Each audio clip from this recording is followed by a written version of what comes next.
Hayatında hangi kararları alıyorsan al, bir kişinin onayı çok önemli. O kişi de annen. Annenle olan ilişkiler bütün yaşamını da belirleyebilir.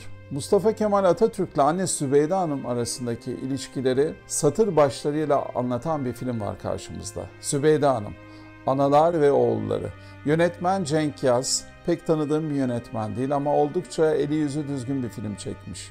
Tabii ki Mustafa Kemal Atatürk ile Zübeyde Hanım arasındaki anne-oğul ilişkisini etraflıca anlatmak için belki onlarca bölümü ihtiva eden bir dizi ya da çok daha uzun bir sinema filmi gerekiyordu.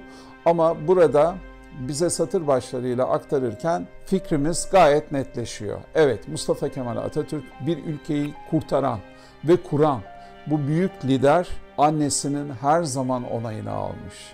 Ve annesiyle arasındaki o bağ çok güçlü. Zaten annesi de güçlü bir kadın. Aslıhan Güner'in canlandırdığı Zübeyde Hanım küçük yaşlarda evlenmiş ve hayatı göçlerle geçmiş. Çok da acılar çekmiş, evlatlarını kaybetmiş hastalıklardan. Mustafa Kemal'in zorlu mücadelelerinde de Zübeyde Hanım onun hep arkasında olmuş. Manevi olarak da oğluna her zaman destek vermiş. Ama filmde de göreceğin üzere Kurtuluş Savaşı sırasında da maddi olarak da çok önemli bir sahne o. Destekte bulunmaya çalışmış. Zübeyde Hanım çok özel bir kadın. Hem dini eğitim almış, dinini çok iyi bilen, hem de günün gelişmeleriyle ilgili olarak yorumlarda bulunabilen zeki bir kadın. Zübeyde Hanım'la Mustafa Kemal arasındaki ilişki satır başlarıyla aktarılmış dedim. Çok titiz bir çalışma olmuş. Aslıhan Güner, Zübeyde Hanım'ı gençlik yıllarından başlayarak ki 1880'de Olimpos Dağı eteklerindeki bir sahneyle başlıyor film. 1923'teki vefatına kadar Zübeyde Hanım'ın bütün kademelerdeki hem bedensel olarak hem ruhsal olarak yaşlanması ama olgunlaşmasını da gayet başarıyla aktarmış. Aslıhan Güner'in bu rol için biçilmiş kaftan olduğunu söyleyebilirim. Gelelim Ali Can Yücesoy'a. Ali Can Yücesoy, Mustafa Kemal Atatürk'ün yetişkinliğini canlandırıyor.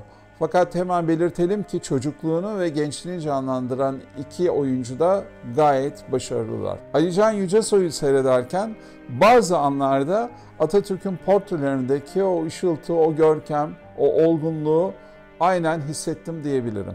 Ali Can Yücesoy performansıyla Atatürk'ün mücadeledeki bakış açısını gayet net yansıtıyor. Girdiği sahnede o ağırlığı hissettiriyor. Bence inandırıcı, gayet iyi bir seçim o da. Sinemada Zübeyde Hanım'la Mustafa Kemal'in ilişkisine odaklanan film hatırlamıyorum. Onun için bu film bir ilk ve değerli bir film. Zübeyde, Analar ve Oğulları filmine gidersen büyük bir liderin arkasındaki güçlü anneyi göreceksin. Zevkle seyredeceğini düşünüyorum. Kanalıma abone olmayı unutma.